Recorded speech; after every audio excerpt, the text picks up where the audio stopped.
Anyway, like I was saying, shrimp is the fruit of the sea. You can barbecue it, boil it, broil it, bake it, saute it. There's shrimp kebabs, shrimp creole, shrimp gumbo.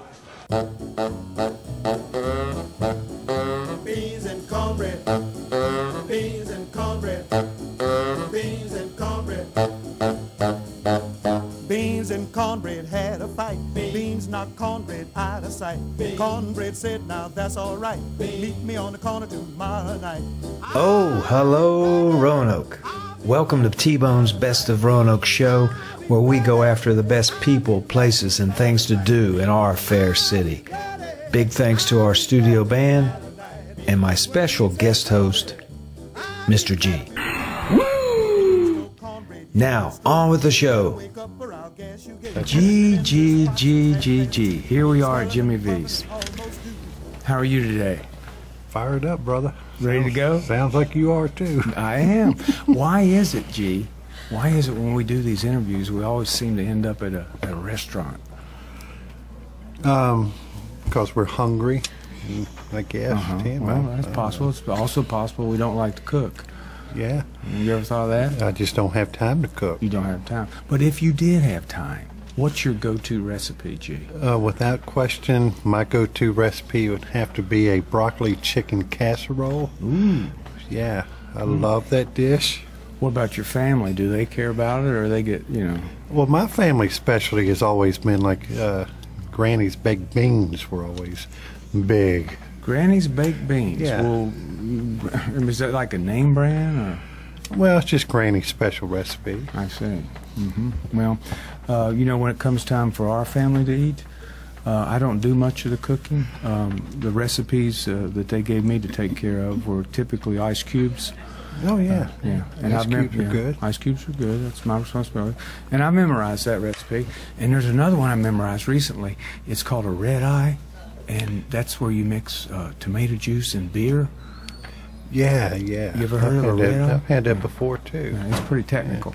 But I won't get into that right now because you and I, we need to bring our recipe making up to a higher level.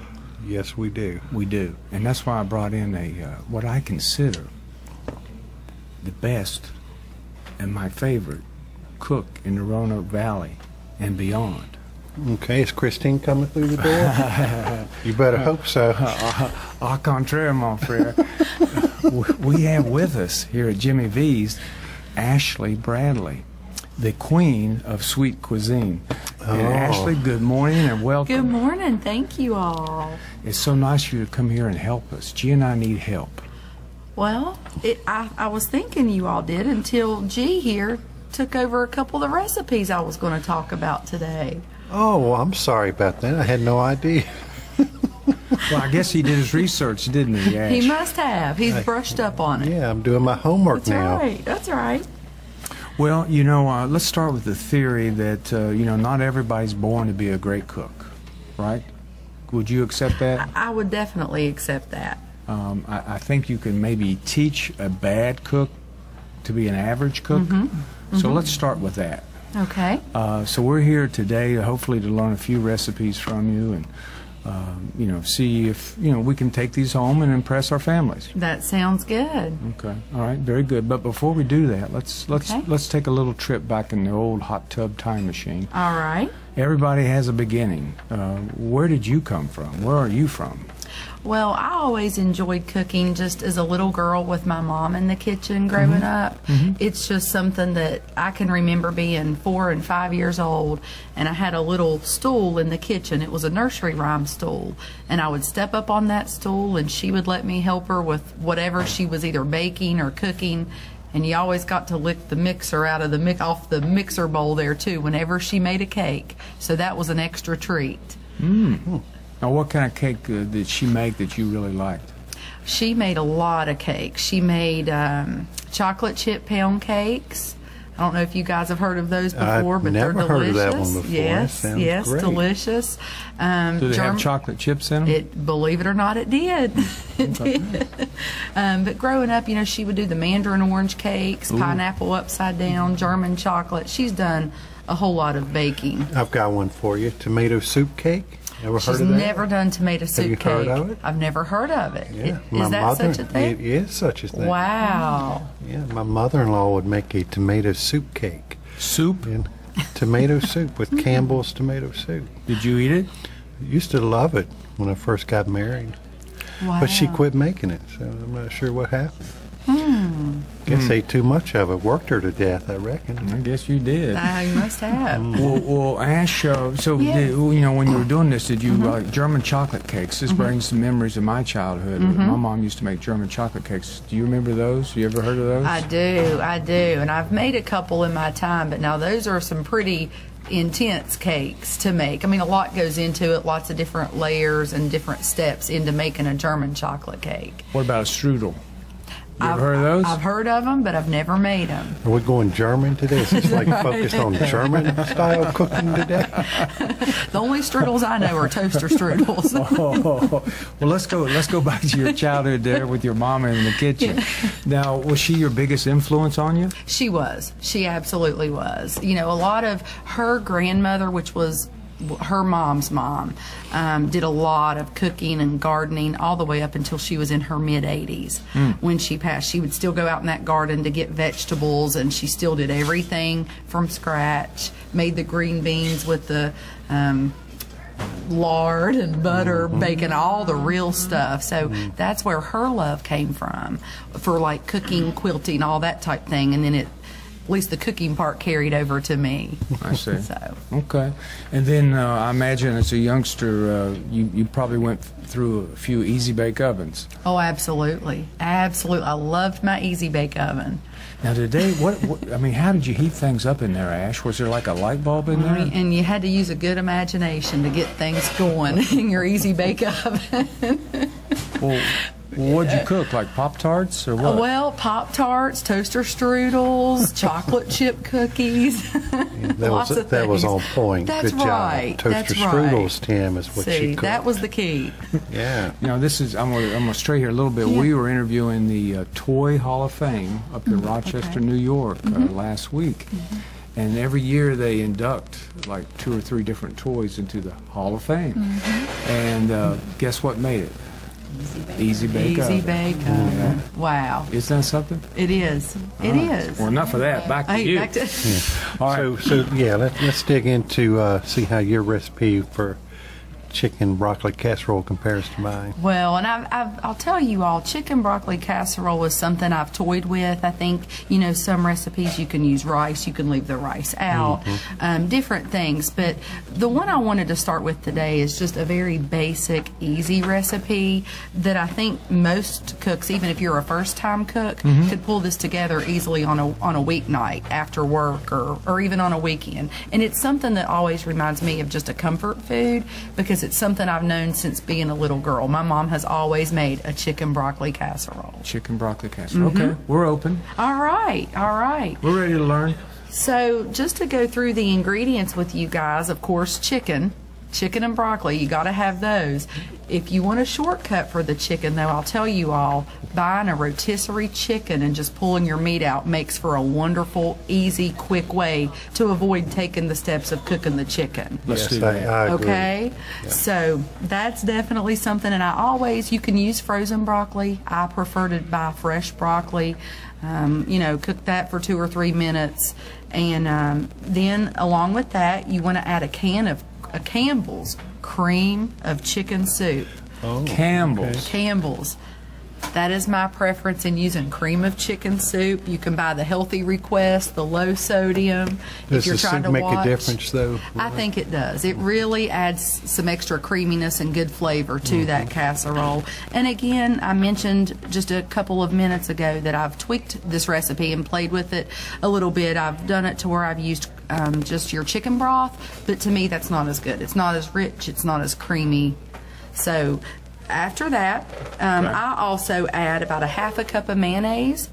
Again, if you're trying to be health conscious, you can sub that out for, you know, a little bit of reduced fat sour cream or Greek yogurt works just as fine. Well, health's not Let me important just take to a us. Oh, guess. that's right. Duke's mayonnaise, I'm sure. Oh, absolutely. I knew it. Absolutely. Oh, They gotta have Dukes. I didn't know that. Yep. Yep. And then we like to add a couple of cups of rice. You could do white rice or brown rice. Either is delicious. And then you've got to have your cheese, about 1.5 cups of shredded cheese, cheddar, sharp cheddar cheese. So you do use sharp cheddar? I do. Okay. I do use sharp cheddar. I use a combination of mild cheddar and sharp. Oh, combo. Okay. Kind of break it up a little bit. Sounds good. Whole grain brown rice. Yum. Sounds delicious. Now, what do you top your chicken broccoli casserole off with, G? Do you use cornflakes or crackers? I prefer to use cracker meal.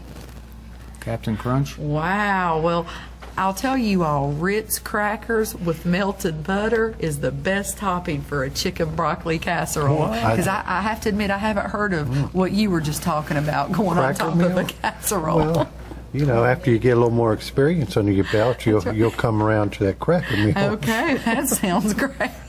Oh my! Of course, I'm just kidding. I've never made a broccoli chicken casserole in my life. Wow. Well, then But I would. really talk a good game, don't You I? do. You do. You almost had me convinced. Okay. Until I got to the cracker meal. That's part. right. That's right. But anyway, so what you're going to want to do then is just preheat your oven to 350 degrees. 350. And literally every ingredient I just mentioned, except for your Ritz or Townhouse crackers and butter, it just gets all put in a bowl. Mix it really well and put it in your 9x13 casserole dish. And then you're going to want to melt about a half stick of butter in with it. Usually takes about a sleeve to a sleeve and a half of crackers crushed up. Mix that with the butter, sprinkle on top of the casserole, and then pop it in the oven to bake for about 30 to 35 minutes. Salted butter, unsalted butter, what's the difference? I usually use unsalted for just about everything, especially baking. That's really important for baking. You don't want the added salt in your cakes and cookies and brownies and things like that. Why would people use salted butter for just buttering toast? They could, and I'll be honest, you could use it and get by with it even in this recipe since this is not more of a baking, you know, you're not making a cake or brownies or things like that. It really wouldn't, but I just try to be conscientious of the salt, so I use unsalted primarily. Yeah. Okay. Yep. Well, now you cook it for 30 to 35 minutes, and then what, Ash? You get it out, you let it set. You don't want to burn the roof of your mouth, so let it set about 5-10 minutes, let it cool a little bit, and then it's ready to eat.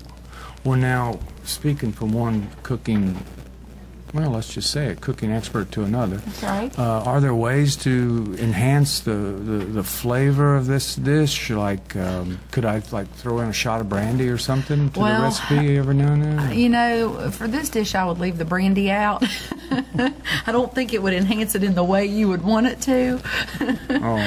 But maybe on the side, Tim. Maybe have that as a side. Okay. But yeah, you can really, you know, you can add even some extra vegetables if you want. You could leave out the rice, leave out the mayonnaise altogether, as I mentioned, do some Greek yogurt. And a lot of people like to crush up cornflakes and use that on top instead of the crushed crackers. Or cracker meal. Or cracker meal, right. G's personal recommendation. So, yeah. Okay. But that's a very quick, especially for somebody who may not consider themselves a real cook or has been in the kitchen much, it's very easy. Anybody can throw these ingredients, mix them, and get this in the oven. So what would you eat alongside that for your little side dish? When I make it, if I include the rice in the dish, I usually just eat that. I might start with like a salad, a side salad, but if I leave the rice out, it's good with a side of mashed potatoes, something like that. But if you incorporate your rice, you're really getting all of your carbs, your vegetables, your protein. Everything's right there for one southern casserole dish. Corn pudding? You ever make that? Oh, I love corn pudding. Yes. Okay. I love corn pudding. Let's talk corn pudding. Let's talk about it. Okay, you go ahead. Tell me about some corn pudding. Well, that you G, you're going to have to give me a minute to pull up my recipe on that one. we kind of go a little bit off script here. Let's put it this way. You got to have a lot of sugar for some corn pudding. Yeah, what makes the custard? Is it the the milk that's in it? I think it's the milk. Evaporated milk. Evaporated milk. And we always use creamed corn, like the canned cream corn, to also Yeah, just give it that right. extra creaminess. And like I said, a lot of sugar goes into it as well. Yeah, a so it's whole lot of almost more like a dessert. Is that It your is. favorite? It is one of my favorites. Okay. Rice pudding is my real favorite. I heard about that. Yeah, that's my real favorite. Rice Okay. Yeah. So okay, so we touched on the touched on the broccoli corn- chicken. that's right. Well, now, what about dessert, Ash? I mean, what Strudels. Strudel, yeah. Well, that's a go-to. But so if I came home from work, it would take me about an hour to do that whole chicken broccoli thing. Sounds like so. That's Okay. great. Right. Would it take an hour, really? That long? It would Because you're probably, shredding the if you- chicken from the rotisserie If you chicken, bring right? it from that, yeah, you're probably talking maybe right under an hour, 45, 50 minutes. I think you could have dinner on the table. If you've already bought your ingredients and you're just pulling the chicken out, mixing it, that doesn't take maybe 10, 15 minutes. Right, and let it cook 30, Sure, 35. sure. Let it cool down. Yeah, cool down. And then boom. That's right. But for what would you recommend as a good dessert that we could really dazzle our family with? You know, again, if you're talking for beginners Yes. that are cooking, I have no problem, and I'll admit it on your radio show. I love throwing in something I can use a boxed cake mix, because there's a lot of ways you can use that and just kind of fancy it up, make it taste delicious. I've even shared some with some of my friends and colleagues who have used them for a lot of church events, funerals, or just to take to a neighbor to say thank you for something. And one of my favorites is back to that chocolate chip pound cake. Oh yeah, let's talk about that. From your God, that sounds childhood. good. I would love Oh, you to. brought some. You brought some I today. wished I brought wow. a sample, but I actually do have. I have to refer back, because many times as I make this, I refer back to my recipe. Now- I don't want to get the recipe wrong. So for you were guys. pulling the recipe out. I thought I you were do. pulling some cake out. No. But next time, G, I'm Okay. going to bring you all a piece of pound cake. We will hold you to it. Next interview in 30 minutes. That's right.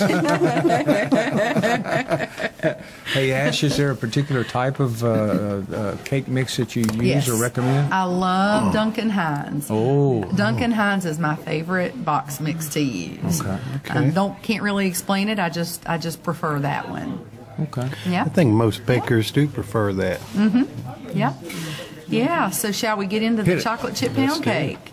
So just to go through the ingredients with you all, you use a box of the yellow cake mix, a 6-ounce package of the instant chocolate pudding, not the cook and serve. Instant, G. Instant, okay. Half a cup of sugar, or you can reduce that if you don't want to add as much sugar to the recipe. 3/4 cup of vegetable oil. And the thing just to make note of here is when you're baking, you want to use vegetable oil or canola oil, not olive oil. It just does not give the right flavor to your cakes Okay. and stuff when you're baking, okay? You want to add 2/3 cup of water, 4 eggs, an 8-ounce carton or container of sour cream, and about 6 ounces of chocolate chips. You could do milk chocolate chips or semi-sweet, or even the dark if you prefer. Well, Okay, how's that sound? Easy Well, enough? It sounds good. Can you go low-fat version on sour cream? And things like Absolutely. that? You really can.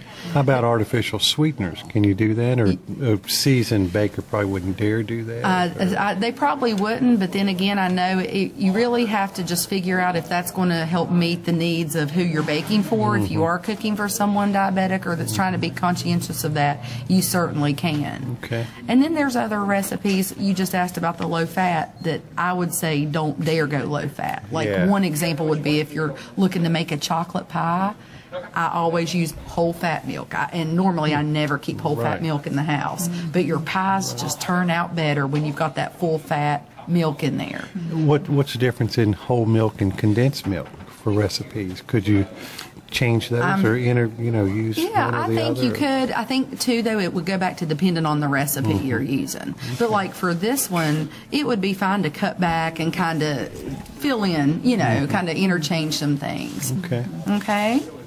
well, let's talk enhancers Sure. for a second here, Ash. Sure. For dessert, when I bake, I like to play the music.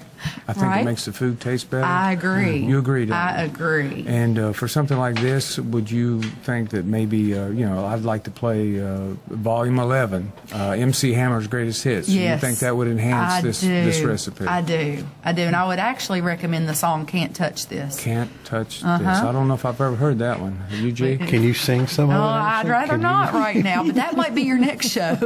That might be on our next show. Okay, well, So, Tim, go ahead and pencil in that for us. Yeah, okay. So you're up for these enhancers I'm That's coming right. up with. I love them, Tim. Okay. I love it. I'll keep thinking. Please keep thinking. All right, please proceed. So we got the ingredients down. So you want to mix your dry ingredients up, which was your cake mix, your dry pudding, instant pudding, and your sugar. Then you want to add your oil and water and mix that well. Then add your eggs one at a time, mixing after you add each egg. Stir in the sour cream and chocolate chips by spoon, and then you want to pour it into a greased bundt pan and bake for 1 hour at 350 degrees. And it makes for a delicious, easy cake. Sounds great.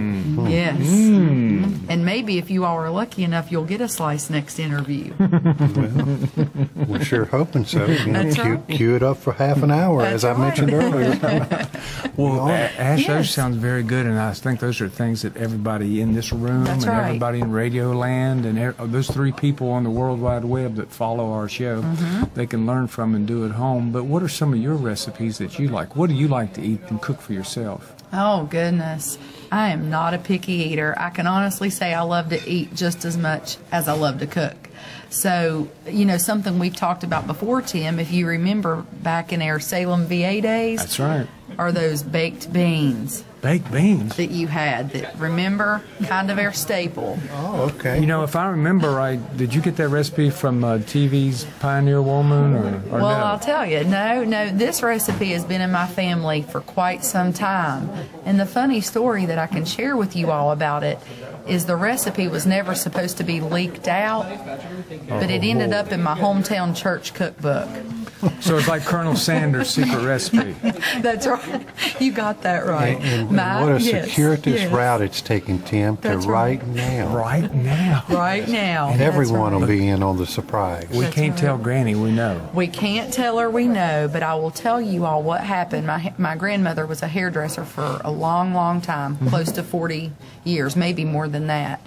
And this lady in her shop, in the shop there, had these wonderful baked beans, and my grandmother finally talked her into giving her the recipe. But she said, you have to promise me not to let anybody get their hands on this recipe. Well, within about several months' time, my grandmother had shared this recipe with my mother, who in return put it in the church cookbook. Oh.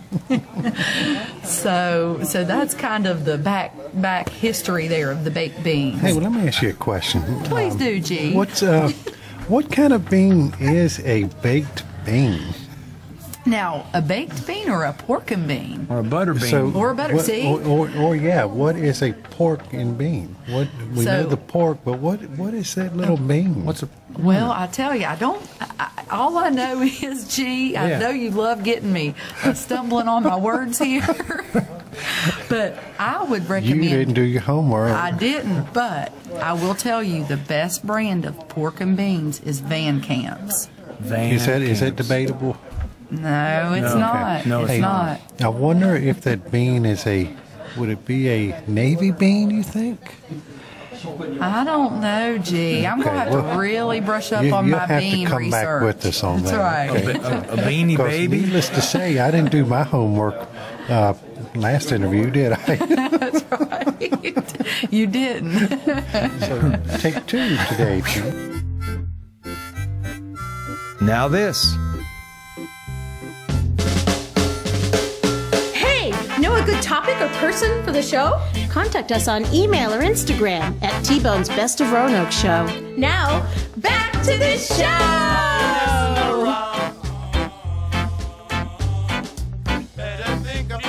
Well, Ash, Ash, before we close out here, there's 3 little questions that we want to go over. And we're here with Ashley Bradley. We affectionately call Ashley the Frontier Lady. That's a takeoff of the Pioneer Woman, but that's what we affectionately call her. And she's one of the best cooks around. But we have 3 quick questions for you before we wrap up. All right, I'm ready. All right, number 1, bigger food snobs, men or women? Food snobs. After listening to G today, I think I've got an idea. Well, it may be, G might be an exception to this, but I almost might say that's a tough one. Maybe women. I mean, you know, men, they say the way to a man's heart is through his stomach. Yes, ma'am. But I've never met too many picky male eaters. They pretty much seem to like what you put in front of them. Next interview, I will bring my son, Kendall. Okay. Here, and you'll get to meet your first one. Okay. Yeah, he's 18, and he qualifies. Well, I was going to say, see, a lot of times I think the reason that men don't say too much is maybe because of what's that drink in their hand, see, while they're eating. So they just Tim, chase it down with Tim can speak on that, right? whatever's in their I hand. can't. No, I don't drink. So that's what I would go with. Okay, so you're going with women, or Yeah, I think so. More likely to be a food snob. Maybe so. Okay, I'm going to keep that in the back of my question 2? Question 2, which comes from one of our listeners on the Twitter. All right. Their question, I'll read it to you, Ash.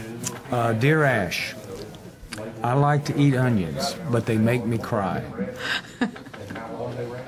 Which one of these 3 things would not make me cry when I cut an onion? Okay. 1, staring at running water while I cut the onions. 2, chewing gum while I cut the onions. Or 3, freezing the onion before I cut the onion. I would say none of the above, Tim. My answer would be just don't cut the onion. All right, and that was signed by Curious on Campbell. So Curious on Campbell, don't cut the oven.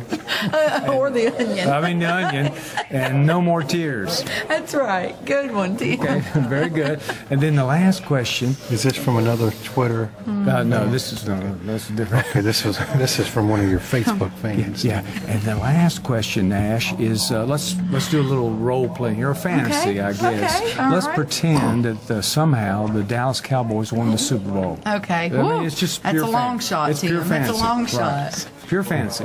But the most valuable player was the tight end for the Cowboys, Jason Witten. Okay. Are you familiar with Jason? Oh, absolutely. Number Really? 82. Really? Oh, okay. I see. Well, instead of going to Disney World, he wants to go to your house for a snack. Okay. Oh, So- I'd love it. Yeah. So he says, I'm not going to Disney World. I'm going to Ash's for some food. What Okay. would you fix him? Ooh, He that's just a won the tough Super one. Bowl. He's the MVP. Well, here's what I would do. I would do my research to see what he liked, okay? Now, you know, but, go ahead. but if I couldn't find that out, you know, I might actually just stick to a staple that I rarely come across this that people do not love, and that is banana pudding.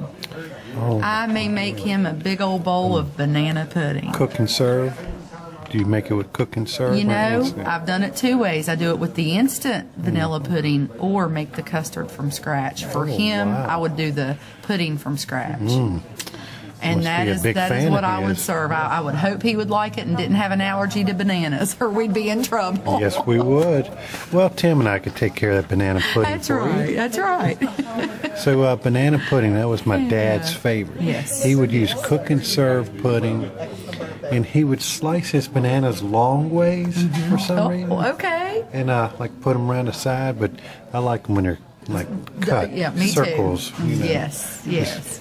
Well, Ash, I'm going to give you and G the last word, but the next time we interview, and by the way, Yes. we would like to bring you back for Great. special recipes, but Great. the next time I'd like for us to maybe learn a recipe for what I call kick casserole. All right, that'd be great. Kick casserole? Kick Doesn't that sound casserole. good? It sounds amazing. All right. But anyway, I'll let you and G have the last Okay. word. G? So, got a quiz for you. All right. I'm ready. There are other brands of pork and beans Oh, my. besides Campbell's, All right. Can you name one other brand of pork and mince? I sure can. As a matter of fact, I might be able to name several for you, G. If you can, that'll end it on a very high note. Definitely. So you just mentioned what, Campbell's? Yes. I think Van Camp's is a great one, like I mentioned. Heinz. Check. Believe it or not. Heinz pork and beans, okay.